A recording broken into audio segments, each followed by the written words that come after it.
والا حضرت فاضل بریلوی رحمت اللہ علیہ فرماتے ہیں سونا جنگل رات اندھیری چھائی بدلی کالی ہے، سونے والوں جاگتے رہنا چوروں کی رکھوالی ہے۔ سونے والوں جاگتے رہنا چوروں کی، یہاں تو لوگ ہمارے عقائد کو تباہ کر رہے ہیں، صحابہ اور اہل بیت کے بارے میں، حضور کی نسبتوں کے بارے میں، اور ہمیں فکر نہیں ہے۔ اتنی دور لے جایا جا رہا ہے، اتنا فکری انتشار نہیں کہا۔ حضرت ربیعہ بن کعب کی وہ حدیث تو سارے لوگ سناتے ہیں کہ وضو کرایا کرتے تھے تو نبی پاک نے فرمایا کچھ مانگ لے، انہوں نے جنت میں نبی پاک کا پڑوس ہی مانگ لیا، یہ بخاری میں موجود ہے۔ لیکن وہ والی حدیث بھی پڑھو کہ جب نبی پاک نے انہیں کہا کہ ربیعہ تو مجھے وضو کراتا رہتا ہے، شادی کیوں نہیں کرتا؟ حضور نے نہیں فرمایا کہ اس کا ذاتی معاملہ ہے، میں شادی کراؤں گا، میں اس کام میں کیوں آؤں گا، شادی کیوں نہیں کرتا؟ اس کی حضور کوئی کاروبار نہیں، کوئی معاملہ نہیں، کوئی رنگ روپ نہیں، اور آپ کی خدمت سے بھی رک جاؤں گا۔ کہتے ہیں حضور خاموش ہو گئے۔ اگلے دن پھر پوچھا نکاح کیوں نہیں کرتے؟ میں نے کہا حضور نہ کاروبار ہے، نہ گھر ہے، نہ مکان ہے، نہ رنگ روپ ہے، کون رشتہ دے گا؟ جب میں یہ کہہ کے باہر نکلا نا حضور خاموش ہو گئے، تو میرے دل میں خیال آیا ربیعہ تو بحث کیوں کرتا ہے؟ اور ان کو بتاتا ہے جنہیں اللہ نے سارا کچھ ہی عطا فرمایا ہوا ہے۔ حضور کہتے ہیں شادی کیوں نہیں کرتا؟ تو چپ کر کے کہہ دے محبوبہ جیسے دل کرتا ہے ویسے کر دے، تم آگے سے دلیلیں دیتا پھرتا ہے۔ یہ بھی کو بات ہوئی۔ فرماتے ہیں اگلے دن میں نے ارادہ کر لیا، حضور نے اگر آج کہا تو کہہ دینا یا رسول اللہ جیسے دل ہو کرے۔ میں نے وضو کرایا، میرا خیال تھا حضور یہاں روک کے کہیں گے، یہاں روک کے کہیں گے، پر حضور نے آج بات ہی کوئی نہ کی۔ میں دیر تک سوچتا رہا یہاں کہیں گے، یہاں کہیں گے، پر آج حضور نے بات ہی نہ کی۔ میں پچھتا رہا تھا کہ 2 دن موقع ملا، میں نے ضائع کر دیا۔ فرماتے ہیں وضو پورا کرا کے جب میں باہر نکلا، دروازے تک پہنچا تو محبوب نے آواز دی، بات سن۔ میں ٹھہر گیا، فرمایا شادی کیوں نہیں کرتے؟ کہتے ہیں میرا تو دل پھولوں کی طرح کھل اٹھا۔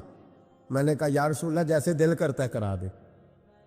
نبی پاک علیہ الصلوۃ والسلام نے فرمایا فلاں قبیلے کے سردار کے پاس جا، اسے کہا اپنی بیٹی کا نکاح تیرے ساتھ کر۔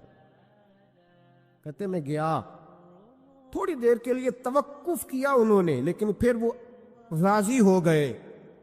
میں واپس آیا، سنو یہ جی اس کا ذاتی معاملہ ہے، لیکن نبی پاک نے دیکھا جس کو ضرورت ہے میری، اس کا نکاح نہیں ہو رہا، گھر نہیں آباد ہو رہا، تو حضور نے پورا کردار ادا کیا۔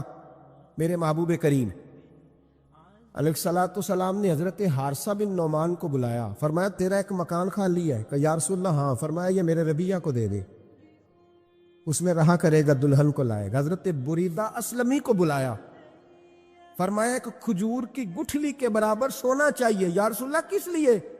فرمایا میرے اس غلام نے اپنی بیوی کو حق مہر دینا ہے۔ حضرت سیدنا عثمان غنی کو بلایا، تیسرے صحابی، فرمایا ایک مینڈے کا بندوبست تو نے کر کے دینا ہے۔ حضور کس لیے؟ فرمایا میں نے اپنے غلام کا ولیمہ کرنا ہے، بکرے کا بندوبست کر۔ ساری تیاریاں کر کے دیں۔ حضرت ربیعہ کہتے ہیں جب میں دلہن بیاہ کے گھر لایا تو میرے دوست یار رشتہ دار مبارک دینے آئے، کہنے لگے تیری کیا بات ہے، شادی بھی اعلیٰ خاندان، ولیمہ بھی، اور کھجور کی گٹھلی کے برابر حق مہر بھی۔ تو حضرت ربیعہ رو پڑے، فرمانے لگے میں تو کالا کلوٹا حبشی غلام تھا، سلام بھی کوئی نہیں لیتا تھا، مجھے مبارک نہ دو، میرے مصطفیٰ پہ درود و سلام پڑھو۔ یہ سارا حضور کا کرم ہے۔ کہتے ہیں اس کا ذاتی معاملہ ہے، بھئی سارا دن تیرے ساتھ رہتا ہے، اٹھتا ہے بیٹھتا ہے، تیری نوکری کرتا ہے، تو نے کبھی پلٹ کے دیکھا ہی نہیں، تو نے کبھی اشک شوئی نہیں کی، تو نے اتنا ٹائم ہی نہیں دیا کہ تیرے کندھے پہ سر رکھ کے رو سکے، تیری توجہ ہی نہیں۔ نبی رحمت علیہ السلام دائیں بائیں والوں، آگے پیچھے والوں کا خیال رکھتے، جہاں جس کو ضرورت ہوتی حضور اس کی ضرورت میں پہنچتے، اشک شوئی کرتے، نبی پاک پیار کرتے۔ کہتے ہیں اس کا ذاتی معاملہ ہے، میں کیا کروں؟ سنو حضرت جابر بن عبداللہ رضی اللہ تعالیٰ عنہ کے جو والد تھے نا حضرت عبداللہ بن عمر رضی اللہ تعالیٰ عنہ، وہ اعلیٰ ترین احد کے شہید ہیں کہ نبی پاک فرماتے ہیں رب کریم نے خود ان سے گفتگو فرمائی ہے، خود ان سے گفتگو کی اللہ تبارک و تعالیٰ نے۔ حضرت جابر بن عبداللہ کے والد عبداللہ بن عمر احد میں شہید ہو گئے تھے، 6 یا 10 مہینے تھی ان کی، قرضے چڑھ گئے، کاروبار میں نقصان ہو گیا۔ ضروری نہیں کہ کوئی آدمی دھوکے باز ہی ہو تو وہ مقروض ہوتا ہے، یہ ضروری نہیں۔ تلک الایام نداولها بین الناس، اللہ لوگوں کے دن پھیرتا ہے، حالات تبدیل کرتا ہے۔ اب صحابی پہ کچھ شک کر سکتا ہے؟ لیکن حضرت جابر کہتے ہیں اتنا قرضہ چڑھ گیا کہ ایک ایک بال میرا قرضے میں ڈوب گیا۔ قرضے بڑے دینے تھے، مقروض آتے، تنگ کرتے۔ خود نبی کریم علیہ السلام نے فرمایا ہے کہ جو مقروض ہوتا ہے وہ قیدی ہوتا ہے، جب تک قرض دے نہیں لیتا اتنی دیر تک وہ آزاد نہیں ہوتا۔ حضرت جابر ابن عبداللہ کہتے ہیں میرے باغ میں کھجوریں پکی تھی، یہ بخاری میں بھی ہے، کنز العمال میں بھی ہے، ابن کثیر میں بھی ہے، امام حلبی نے سیرت حلبیہ میں بھی لکھا ہے، بیسیوں درجنوں کتابوں میں آپ کو روایت ملے۔ فرمانے لگے کھجوریں جب میری پک کے تیار ہو رہی تھی تو مقروض جب پیسے لینے آتے تو میں کہتا قرضے یہ کھجوریں پکتی ہیں تو دیتا ہوں۔ یہ ہم پنجاب کے لوگ کیا کہا کرتے تھے، ہاڑی سونی جی، یہاں چاول کی فصل پہ، یہاں گندم کے، ہم نے تو کپڑے لیے ہوتے تھے ادھار دکانوں سے کہ فصل پکتی ہے تو پھر دے دیتے ہیں، کہ کھجوریں پکتی ہیں تو دیتا ہوں۔ فرماتے پتہ مجھے بھی تھا کھجوریں زیادہ تھوڑی ہیں اور جن کے پیسے دینے ہیں وہ پیسے، فرماتے ہیں کھجوریں پک گئی، اتاری تو یہ تو 11 گنا بھی اور ہو تب بھی قرضہ نہیں اترتا۔ کہتے ہیں میں نے دوستوں سے، یاروں سے، رشتہ داروں سے، وہ جو کہتے ہیں نہیں کوئی حکم ہوا تو بتانا، پھر جس دن بندہ حکم بتاتا ہے اس دن کہتے ہیں آج سویرے ہی بچہ پیسے لے گیا، یہ تو 2 گھنٹے پہلے بتاتا تو تیرا کام، ہنس رہے ہیں آپ بیچ بیچ میں سے، 2 گھنٹے بس لیٹ ہیں آپ، بلکہ کئی تو پونے گھنٹے کا ٹائم دیتے ہیں، کہتے پونا گھنٹہ پہلے تو آ جاتا تو تیرا کام بس، اور جب بھی آپ فون کرو سے اگلی دفعہ کرے تو پھر شاید آدھے گھنٹے کا ٹائم دے دیں کہ آدھا گھنٹہ ہو گیا تو لیٹ ہو گیا، ورنہ کام بالکل تیار تھا۔ اور ہمارے زمانے میں تو دوستی قائم رکھنی ہے تو صرف اس سے رہ سکتی ہے جسے آپ کام نہ بتائیں، حالانکہ اس دوست کا کیا مطلب، دنیا تے جو کام نہ آیا اوکھے سوکھے ویلے، اس بے فیضے سنگی کولوں بہتر یار اکیلے، کیا مطلب ہے، کام بتایا تو رفو چکر ہو گیا، منع کیا ہوا اس بات۔ میرے رسول کائنات علیہ السلام کے صحابی کہتے ہیں سب سے کہا پر کسی نے نہ سنی، جب میں تھک گیا نا تو میں دروازہ رسول پہ چلا گیا، یا رسول اللہ، یا رسول اللہ، یا رسول اللہ، حضور قرضے زیادہ ہیں، کھجوریں کم ہیں، یہودیوں کے پیسے ہیں وہ مانتے نہیں، نبی پاک نے فرمایا ان سے کہو تھوڑے تھوڑے لے لے باقی پھر دے، حضور نہیں مانتے۔ حضور کہہ سکتے تھے سلمان جاؤ بات کر کے آؤ، جاؤ بلال، صہیب جاؤ، کون جاتا ہے مقروضوں کی سفارش کرنے، کہتا ہے بھائی میں نہیں بیچ میں آؤں گا، اتنے پیسے اوہ ہو، میں اپنے موبائل فون بند کر جاتے، کو پوچھے نہ۔ لیکن نبی کریم علیہ السلام نے فرمایا سنو، خود رسول پاک، خود نبی پاک نے، حضور نے فرمایا چل میں تیرے ساتھ چلتا ہوں، چل میں تیرے ساتھ چلتا ہوں، مقروض کے ساتھ، امیر کے ساتھ نہیں، اس کے ساتھ نہیں جس نے پیسے لینے ہیں، بلکہ حضور مقروض کے ساتھ، گرے ہوئے کے ساتھ چلے، چل میں چلتا ہوں۔ یہودی تک گئے، فرمایا کچھ لے لے، یہ بیچارہ دھوکے باز نہیں الجھ گیا ہے، غربت، کچھ لے لے باقی پھر دے دیں گے۔ کہنے لگا سارے ہی لینے ہیں۔ جب اس نے بات نہ مانی تو پھر یہ اللہ کے رسول ہے نا۔ اعلیٰ حضرت فرماتے ہیں میرے کریم سے گر قطرہ کسی نے مانگا، دریا بہا دیے، دوربے بہا دیے۔ یہ دوربے کیا ہوتے ہیں؟ یہ مجھے پوچھا تھوڑے دن پہلے ایک شخص نے، آپ سنتے رہتے ہیں نا شعرات و ترجمہ پوچھتے ہی نہیں نا، کبھی پوچھ لیا کریں کہ اس کا معنی کیا ہے، کبھی پرچی لکھ لیا کریں تاکہ کوئی جب آپ سے پوچھے تو یہ دوربے کیا ہے، لفظ دوربے ہے ہی نہیں، اصل میں اعلیٰ حضرت کو پڑھتے نہیں نا لوگ، انہیں پتہ ہی نہیں وہ بات کتنی اعلیٰ، یہ لفظ دوربے نہیں ہے۔ اعلیٰ حضرت کہتے ہیں میرے قریب سے گر قطرہ کسی نے مانگا، دریا بہا دیے ہیں، دور بے بہا دیے۔ دور علیحدہ ہے اور بے بہا، دور کہتے ہیں ہیرے کو، ایک معنی ہیرا ہے، دور بے بہا، بے بہا کی تو سمجھ آتی ہے نا، دور بے بہا دیے ہیں یعنی ہیرے بے بہا دیے ہیں اسے۔ اب سمجھ آئی یہ بات کی، دریا بہا دیے ہیں، دور بے بہا دیے ہیں، یہ معنی ہے شعر کا۔ تو جب وہ نانا مانا یہودی، تو نبی کریم علیہ الصلوۃ والسلام فرمانے لگے نہیں تو پھر پورے لینے ہیں؟ کہنے لگا جی پورے لینے ہیں۔ حضور فرمانے لگے کل آ جانا، سارے دے دیں گے، پورے پیسے تیرے ملیں گے، تو آ جانا۔ حضرت جابر ابن عبداللہ کو حضور نے فرمایا کھجوریں اتار کے نا تو اپنے باغ میں ڈھیر لگا اور میں آیا۔ حضرت عمر حدیث کے راوی ہے، فرماتے ہیں بس رسول پاک چل پڑے، حضور نے کندھے پہ رومال رکھا، حضور چل پڑے۔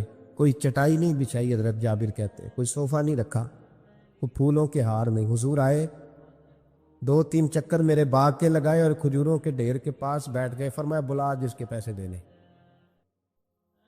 بلا، اب تنگی داماں پہ نہ جا، اور بھی کچھ مانگ، بلا۔ فرماتے بندے کو بلایا، حضور نے فرمایا کتنے پیسے؟ حضور اتنے درہم دینار ہے۔ فرمایا کھجوریں تولتا جا اور دیتا جا۔ فرماتے میں دیتا گیا، میں نے کہا حضور اس کے پیسے پورے ہو گئے۔ حضور مسکرا کے فرمانے لگے چل 4-5 کلو کھجوریں اضافی دے دے، کوئی عرض نہیں۔ کہتے ہیں وہ بھی دے دی۔ حضور نے فرمایا بلا دوسرے کو، فرمایا اس کو بھی بلایا، تولتا گیا، دیتا گیا، حضور پورے ہو گئے۔ نبی کریم علیہ الصلوۃ والسلام نے فرمایا چل 4-5 کلو کھجوریں زیادہ دے دے۔ کہتے قرضے بھی دے دیے، 5-5 کلو کھجوریں بھی زیادہ دے دی۔ محبوب اٹھے، کچی زمین پہ بیٹھے تھے، حضور نے لباس مبارک کو جھاڑا، رومال کندھے پہ رکھا، فرمایا میں مسجد جا رہا ہوں، وہاں آ کے مجھے خبر دینا، وہاں آ کے مجھے بتلانا کہ جب میں آیا تھا تب کھجوریں زیادہ تھی کہ جب واپس گیا ہوں تب زیادہ ہے۔ وہاں مجھے آ کے اطلاع دینی ہے، بتانا ہے مجھے، وہاں آ کے میں جا رہا ہوں، مجھے بتانا ذرا وہاں آ کے۔ حضرت جابر ابن عبداللہ کہتے ہیں میں نے کھجوریں تولی، میں تھک گیا، میں تھک گیا، ڈھیر تو چھوٹا تھا پر وزن ہی بڑا نکلا۔ کہتے ہیں میں تھک گیا، جتنی دی تھی نا اس سے زیادہ تول کے باقی پڑی رہنے دی۔ میں مسجد میں گیا، ذرا لفظ سننا حدیث کے، کہتے ہیں مسجد میں گیا، جا کے عرض کی یا رسول اللہ میں تول آیا ہوں، جب آپ آئے تھے تھوڑی تھی اور جب واپس آئے ہیں تو کئی گنا بڑھ گئی ہے۔ حضور نے پتہ کیا فرمایا؟ فرمایا یہ بات نا جو تو نے مجھے بتائی ہے، یہ بات ذرا میرے عمر فاروق کو بھی بتا، عمر بڑا راضی ہوگا، عمر کو بھی بتلا یہ بات۔ گویا نبی پاک کے معجزات کی، فضائل کی، شمائل کی باتیں جب بتائی جاتی تھیں صحابہ کے دل ٹھنڈے ہوتے۔ عمر کو بھی بتا، عمر راضی ہوں گے۔ جناب جابر ابن عبداللہ رضی اللہ تعالیٰ عنہ فرماتے ہیں میں حضرت عمر کے پاس گیا، میں نے کہا عمر میری یہ رائے تھی کہ جتنی میری کھجوریں ہیں 11 گنا اور بھی اتنی ہوں تو پھر بھی قرضہ نہیں اترتا، لیکن سارے قرضے بھی اترے، 5-5 کلو کھجوریں بھی زیادہ دے دی اور پہلے سے زیادہ کھجوریں پڑی ہیں۔ تو کہتے ہیں حضرت عمر کی آنکھیں روشن ہو گئی، چہرہ مسکرانے لگا، کہنے لگا تو اب بتا رہا ہے نا، اب واپس آ کے رزلٹ سنا رہا ہے، تو صحابہ سے پوچھ لے، جب نبی کریم گئے تھے تو میں نے اسی وقت کہا تھا، حضور کے جاتے ہی میں نے کہا تھا اب دیکھنا رب کریم جابر بن عبداللہ پر ساری ہی رحمت نازل فرما دے، اللہ ہر قسم کا کرم فرمائے گا، خیر ہی خیر ہو جائے گی، دیکھ لے میں نے پہلے بتلا دیا۔ میرے نبی پاک سلام چھوٹی چھوٹی باتوں کا خیال رکھتے، چھوٹی چھوٹی چیزوں پر توجہ دیتے، خیال کرتے کس کو کس وقت کس چیز کی کہاں حاجت ہے، اس کی وہ حاجت پوری کی جاتی، اس کا دھیان رکھا جاتا۔ حضرت جابر خود فرماتے، یہ مسلم کے لفظ ہے، فرماتے ایک دفعہ میں حضور کے ساتھ جہاد پہ گیا تھا، میرا اونٹ کمزور تھا، میں پیچھے رہ گیا۔ ہمارے یہاں شرط لگتی ہے نا، اللہ تعالیٰ خیر فرمائے، ایک بھائی گاڑی خریدتا ہے پھر دوسرا چاہے زیور بیچے اس نے بھی خریدنی ہوتی ہے، ورنہ گھر میں گھسنے کی اجازت نہیں ملتی، بہت سارے خرچے۔ یہ جو جوائنٹ فیملی سسٹم ہے نا، اکٹھے جو ہاں بھائی رہتے ہیں 3 4 5 6، اس کے بہت سارے خرچے ضد کی وجہ سے بڑھ جاتے ہیں، اس نے کیا ہے تو لہذا میں نے بھی، ہوتا ہے نا جی ایسے، تو پھر اس ضد میں کو پیچھے پلٹ کے نہیں دیکھتا کہ چلو جو پیچھے رہ گیا اس کا بھی ہاتھ پکڑے ساتھ آ جائے، دوڑتے رہتے، اس میں بیچارے کئی تھک جاتے ہیں، کئیوں کے پیر دوڑ دوڑ کے سوج جاتے ہیں، بڑے مسئلے بنتے ہیں، لیکن پیچھے پلٹنے کو کوئی تیار ہے؟ اس دوڑنے میں تھکا کے رکھ دیا۔ مسلم میں ہے، جناب جابر ابن عبداللہ کہتے ہیں حضور کے ساتھ میں جہاد پہ گیا، واپس آ رہا تھا، میرا اونٹ کمزور تھا، بوڑھا تھا، بیمار تھا، سب لوگ آگے گزر گئے، میں پیچھے رہ گیا، کچھ میں پریشان رہتا تھا غربت سے، تو میں مایوس بھی تھا، ذرا پیچھے رہ گیا، پریشان تھا۔ فرماتے ہیں نبی پاک نے نا 2-3 دفعہ پلٹ پلٹ کے دیکھا، ادھر دیکھو، میں نے اپنی زندگی میں بڑے لوگ دیکھے ہیں، وہ امیروں میں چلے گئے، پیچھے پلٹ کے انہوں نے غریبوں کو کبھی نہیں دیکھا کہ وہ ایک دوست ہوتا تھا ہمارا جو ماڑا ہے، غریب ہے، پلٹ کے نہیں دیکھا۔ کہتے ہیں نبی کریم علیہ الصلاۃ والسلام نہ آگے گئے، سب سے آگے، حضور نے 2 4 5 دفعہ نہ پیچھے پلٹ کے دیکھا۔ جابر ابن عبداللہ کہتے ہیں جب میں نظر نہ آیا تو میرے محبوب کا انداز کریمانہ دیکھیں، حضور اعلانیہ فرمانے لگے، بھئی مجھے جابر نہیں نظر آ رہا۔ بے خبر ہو جو غلاموں سے، واقعہ کیا ہے؟ واقعہ کیا ہے؟ یہاں ہمارے استاد جب یہ حدیث پڑھا رہے تھے نا، یہ حدیث پڑھا رہے تھے تو اچانک رونے لگ گئے۔ میں نے کہا حضور کیا ہوا، رو کیوں پڑے؟ تو کہنے لگے یار سوچتا ہوں جو محبوب جہاد سے واپسی پر اپنے غلاموں کو نہیں بھولے، وہ میدان محشر میں کیسے بھول جائے؟ وہ وہاں بھی پوچھیں گے فلانا کدھر گیا، فلانا کدھر گیا، ایک ایک کا نام لیں گے، حضور نام لیں گے، ہماری موج بن جائے گی۔ نبی کریم نے پلٹ کر کے دیکھا، جابر نہیں نظر آ رہے، حضور ان کا اونٹ کمزور ہے، پیچھے رہ گئے۔ حضور نے یہ نہیں فرمایا کہ ذرا آہستہ کرو ساتھ، یہ نہیں فرمایا، بلکہ نبی پاک نے فرمایا تم چلو۔ قافلہ چلتا رہا، حضور نے گھوڑا پیچھے کی طرف موڑا، سب سے پیچھے آئے۔ جناب جابر کہتے پیچھے میرے پاس۔ اس حکمت کو آپ سمجھیں، حدیث کے لفظوں پر آپ غور کریں۔ ایک کہہ کے کہنا ذرا اس کو میرے پاس لاؤ، یہ بات اور ہے، ذرا آہستہ ہو جاؤ، وہ بھی ساتھ مل جائے۔ لیکن یہ معنی اور ہے کہ غریب جہاں بیٹھا ہے اس کے پاس خود چل کے جانا۔ حضور خود پلٹ کے پیچھے آئے اور فرماتے میں جو کہ پریشان تھا تو محبوب میری طرف دیکھ کے فرمانے لگے اس کو دوڑاتا کیوں نہیں، پیچھے کیوں رہ گیا؟ تو کہتے ہیں مایوس بندہ، پریشان بندہ کبھی کبھی وہ اس طرح بولتا ہے کہ جیسے کڑ رہا ہے، تھوڑا سا نا سخت ترش باتیں بھی کرتا ہے۔ کہتے ہیں میں نے اس عالم میں نا، میں نے کہا حضور اس قابل ہوتا تو سب کے ساتھ مل نہ جاتا، کمزور ہے، ماڑا ہے، مہران ہے، اور وہ بھی پرانی جو چل ہی نہیں سکتی، یہ کہاں یا رسول اللہ دوڑے گا، اس قابل ہی نہیں ہے۔ حضور اس قابل ہوتا تو قافلے کے ساتھ نہ ہوتا۔ کہتے ہیں حضور نے میری طرف توجہ فرمائی، میں باتیں کر رہا تھا اپنے اندر کی پریشانی کی، تو حضور مسکراتے جا رہے۔ حضور کے ہاتھ میں چھڑی تھی، فرمانے لگے ایسے ہی تو باتیں کر رہا ہے۔ نبی پاک نے اونٹ کی پشت پہ چھڑی لگائی اور فرمایا تو دوڑتا کیوں نہیں؟ بڑے ہلکے سے مسکرا، اوے تو دوڑتا کیوں نہیں؟ تو جناب جابر ابن عبداللہ کہتے ہیں جو سب سے پیچھے تھا نا وہ سب سے آگے نکل گیا، وہ دوڑتا گیا، دوڑتا۔ فرماتے ہیں میرا چہرہ بھی عجیب سا، لوگ میرے انداز دیکھیں کہ یہ کیسے آگے نکل گئے، کیسے، کبھی نہ سوچ یہ کیسے نکل گیا، بس سمجھ لے آگے وہی نکلا ہے جسے مصطفیٰ کی تھپکی مل گئی ہے۔ تو یہ نہ کہ سیاست کر گیا، چلاکی کر گیا، بس تھپکی مل گئی تو بات بن گئی۔ کہتے ہیں میں نکل گیا آگے، حضور کی تھپکی جو ملی تھی۔ حضرت جابر ابن عبداللہ کہتے ہیں حضور گھوڑا دوڑا کے میرے پاس آئے، خود حضور نے میرا اونٹ تیز کرایا نبی پاک کی برکت سے۔ تو قریب آ کے فرمانے لگے ٹھہر جا یار، ہم بھی تیرے قافلے میں، ہمیں بھی ساتھ لے لے۔ فرماتے اب تو میں رو ہی پڑا کہ خود بھیک دے، خود ہی کہے منگتے کا بھلا ہو، ٹھہر جا یار ہمیں بھی ساتھ لے لے۔ جناب جابر ابن عبداللہ رضی اللہ تعالیٰ عنہ فرماتے کہ جگہ پڑاؤ کیا، رکے، ٹھہرے کھانے پینے کو، نماز پڑھنے۔ نبی کریم نے مجھے بلایا، میں حاضر ہوا تو کہا یا رسول اللہ حضور حکم۔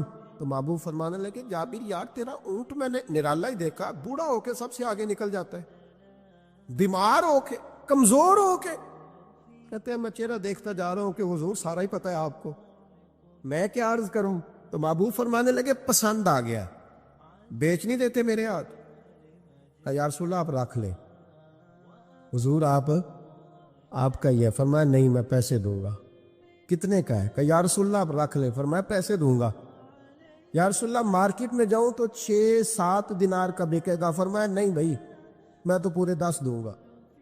6-7 نہیں، میں تو پورے حساب سیدھا، 6-7 کا کیا حساب ہوا، 10 پورے کا۔ حضور پھر بندہ نوازی ہے نا، کون بول سکتا ہے؟ حضور نے فرمایا بلال تیرے پاس 10 دینار تھے؟ حضور ہیں۔ فرمایا ان کو دے دو، اونٹ کے پیسے رکھ لو اور مال نہ مدینے جا کے دے دے۔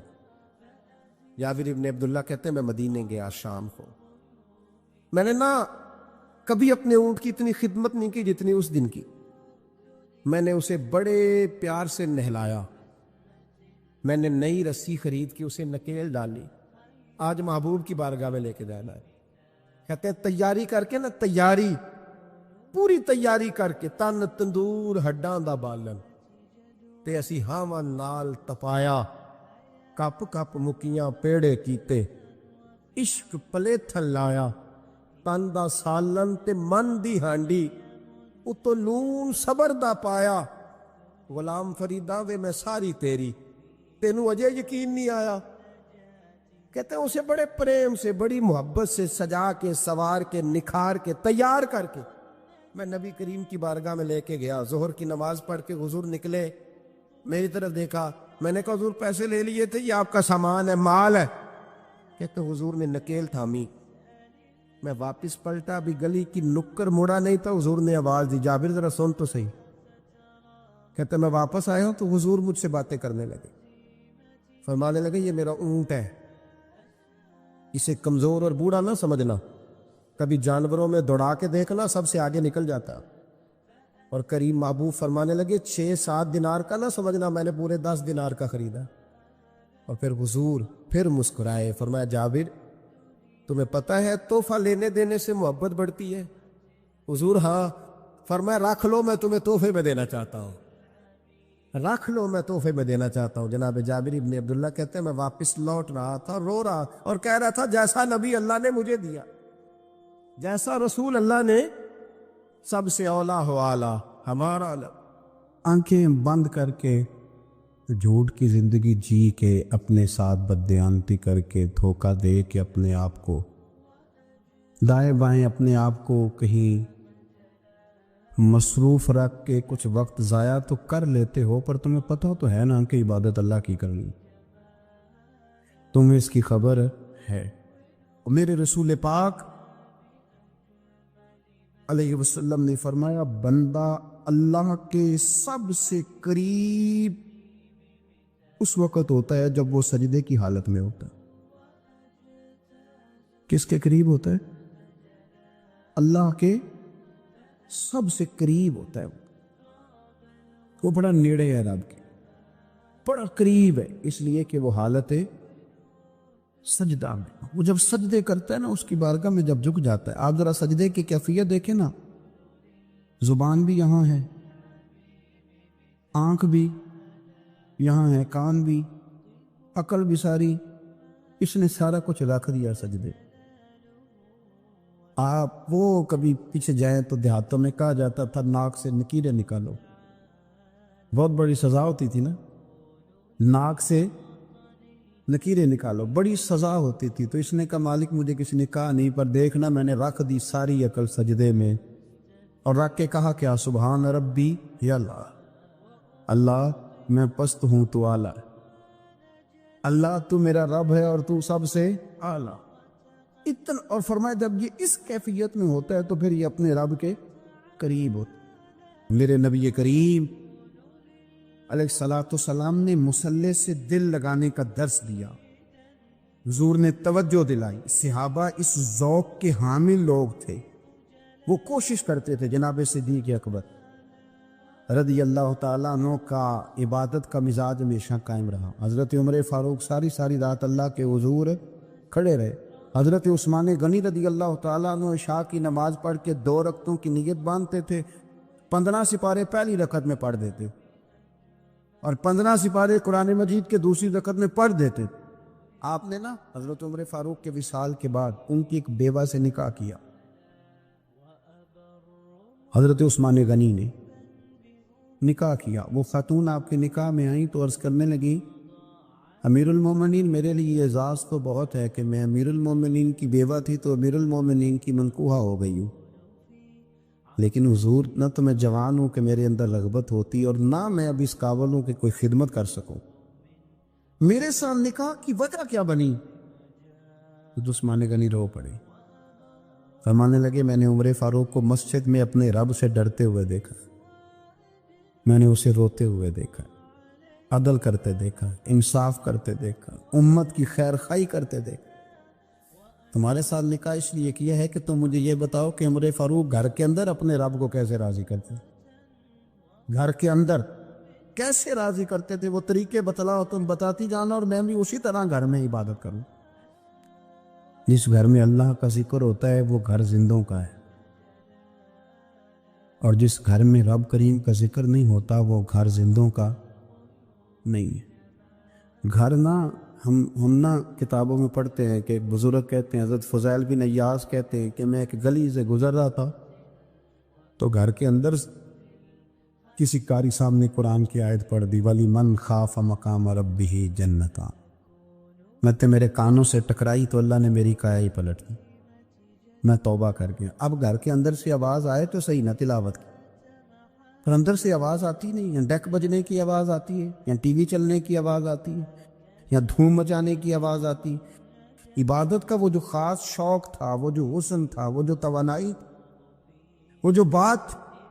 ایک جگہ پہ ہم بیٹھے تھے تو وہاں ایک صاحب آئے اور انہوں نے آتے ہی کہا کہ مہربانی کریں ذرا مجھے مصلی دے دیں، میرے نہ کچھ نفل رہ گئے۔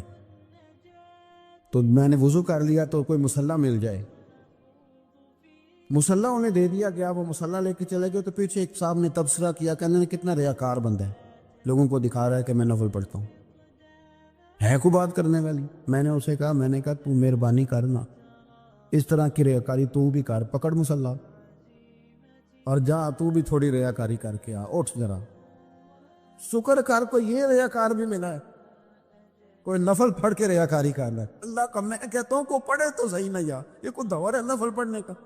اس میں تو لوگوں کا مزاج ہی نہیں، طبیعت ہی نہیں۔ میں نے کہا چل مہربانی کر یہ دے مصلی اور تو بھی جا تھوڑی سی کاریا ریاکاری کرو تو صحیح نا، مزاج ہی نہیں، ذوق۔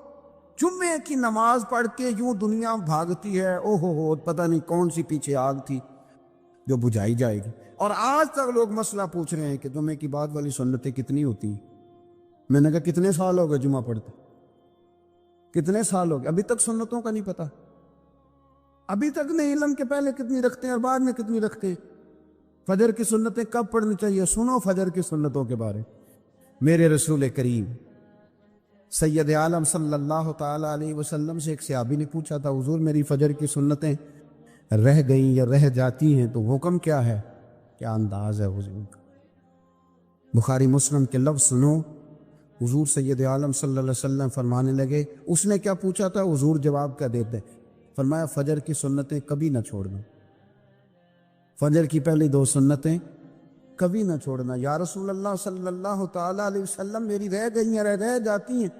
فرمایا فجر کی 2 سنتیں نہ چھوڑنا، فرمایا فجر کی پہلی 2 سنتیں مجھے دنیا اور دنیا کے اندر جو کچھ ہے وہ سب سے زیادہ پیاری ہے۔ فجر کی 2 سنتیں دنیا اور دنیا میں جو کچھ ہے مجھے وہ سب سے زیادہ پیاری ہے، اس لیے فجر کی سنتیں نہ چھوڑ۔ اپنا ذوق، اپنی طبیعت، ہم نے نا ذوق غلط بنا لیا۔ اگر 20 بندے کہہ بھی دیں گے تو نے بڑی شاندار تلاوت کیا تو کیا اس سے بنے گا؟ 100 بندہ کہہ بھی دے تیری کیا بات ہے، کیا بات ہے نعت خاں کی، کیا بات ہے علامہ صاحب کی، پیر صاحب، پیر مہر علی شاہ صاحب رحمۃ اللہ علیہ۔ آپ تشریف فرما تھے تو آپ کے ایک ہی بیٹے بابو جی جن کو کہا جاتا ہے، جس دن صاحبزادے پیدا ہوئے تو خادم نہ وہاں سے نکلا۔ ان لوگوں کے شوق اور طرح کے تھے نا، تو ان کی توجہ بھی اپنے شوق کی طرف رہتی، تو خادم نکلا اندر سے، پیر صاحب مبارک ہو، پیر صاحب مبارک ہو، پیر صاحب مبارک ہو، پیر صاحب مبارک، وہ شور کر رہا ہے۔ تو پیر صاحب کو وجد ہو گیا، اللہ اکبر، اللہ اکبر، اللہ، کیا ہوا؟ کس چیز کی مبارک دے رہے ہو؟ اس کی حضور اللہ نے بیٹا دیے۔ تو آپ فرمانے لگے اچھا حضور آپ کیا ہوا، آپ تو پریشان ہو گئے۔ فرمانے لگے جب تو نے 3 دفعہ کہا نا مہر علی کو مبارک ہو تو میں سمجھا تھا شاید تجھے کسی نے بتا دیا ہے کہ مہر علی سے اللہ راضی ہو۔ میں سمجھا تھا کہ شاید تو یہ خبر لے کے آیا ہے کہ کسی نے بتایا ہے کہ مجھے آج خبر ملی ہے کہ مہر علی سے رب، اچھا پتر ہوا ہے، الحمدللہ اللہ کا شکر ہے، پر میرے لیے مبارک کا دن وہ ہوگا جب میرا رب کہے گا کہ میں مہر علی سے راضی، میرے محبوب کہیں گے کہ میں مہر علی سے۔ آپ بات کو سمجھیں، شوق ہی کسی اور طرف تھا، دل ہی کہیں اور لگا ہوا تھا، طبیعت ہی کہیں اور مائل تھی۔ کوئی وظیفہ پوچھتے تھے تو پڑھتے تھے وہ لوگ، کچھ اللہ اللہ انہیں بتائی جاتی تھی تو کرنے کا ذوق رکھتے تھے، طبیعت تھی، قائل تھے۔ حضرت ربیع کہتے ہیں میں بڑی دور سے سفر کر کے گیا حضرت اویس کرنی سے ملنے، بڑی دور سے، اور جب میں پہنچا تو فجر کا وقت تھا، تو حضرت اویس کرنی کو میں نے پا لیا، تو وہ نماز پڑھ کے نا قرآن شریف لے کے بیٹھ گئے۔ فرماتے ہیں اشراق چاشت کا وقت ہوا تو نفلوں کی نیت باندھ لی۔ محدث ابن الجوزی نے لکھا ہے، فرماتے ہیں پھر جب زوال کا وقت ہوا تو مسجد میں جھاڑو دینے لگ گئے۔ زور کی نماز پڑھ کے تو عصر کی تیاری تک وہ مسجد میں بیٹھے رہے، اور میرے نبی پاک علیہ السلام نے فرمایا جو نماز کے انتظار میں بیٹھا ہو وہ نماز ہی میں ہے، وہ نماز ہی میں ہے۔ فرمایا میری دنیا، میری امت کی جو رہبانیت ہے نا وہ اتنی ہے کہ نماز کا انتظار کرے، اذان کے بعد نماز کا یہ راہب ہے، یہ اس وقت چھوڑ کے بیٹھے ہیں ذرا۔ فرماتے ہیں عصر تک انہوں نے اللہ اللہ کی، پھر مغرب تک کی، عشاء کی نماز ہوئی تو نماز پڑھی تو وہ تھک گئے۔ اب مجھے وہ فارغ ہوں، مصلی چھوڑے تو میں ملاقات کروں نا، کہ آپ حیران نہ ہو کہ اتنی دیر بندہ کیسے اللہ اللہ کر، ہم نے کی نہیں نا اس لیے ہم پریشان ہیں۔ جو عادی ہوتے ہیں وہ کر بھی لیتے ہیں، وہ یہ کام، میری بات کو سمجھ آ رہے ہیں؟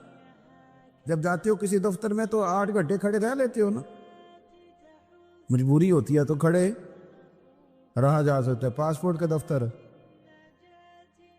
بولیے امیگریشن کی لائنوں میں، اور میں نے تو ایمبیسیوں میں بندے 12 گھنٹے پہلے جا کے کھڑے دیکھے، رہ لیتے ہیں کھڑے۔ تو اگر ان کاموں کے لیے رہا جاتا ہے تو اللہ رسول کے لیے بھی کھڑے رہا جا سکتا ہے۔ تو فرمانے لگے کہ جب عشاء کی نماز کے بعد آخر انسان سے تھک گئے، نیند کا غلبہ ہوا تو تھوڑی ایسے آنکھ بند ہوئی تو کھلی تو رونے لگے۔ حضرت ویسے کر دیا، رو کے کہنے لگے مالک مجھے غافل تو نہ کر، ابھی میں نے کیا بھی کچھ نہیں، دن ختم ہو گیا، کوئی نفل نہیں، کوئی اللہ اللہ نہیں، اللہ مجھے غافل نہ کر، میری مدد فرما۔ فرماتے ہیں جب وہ روئے تو میرے ساتھ جو شخص تھا میں نے کہا اٹھو چلیں، کہنے لگا حضور ملنا نہیں، فرمایا جو میں لینے آیا تھا وہ مجھے مل گیا ہے، جو میں ان سے سیکھنے آیا تھا وہ مجھے نصیب ہو گیا، اب اور میں نے کیا لینا، ختم ہو گئی بات، اٹھو چلیں۔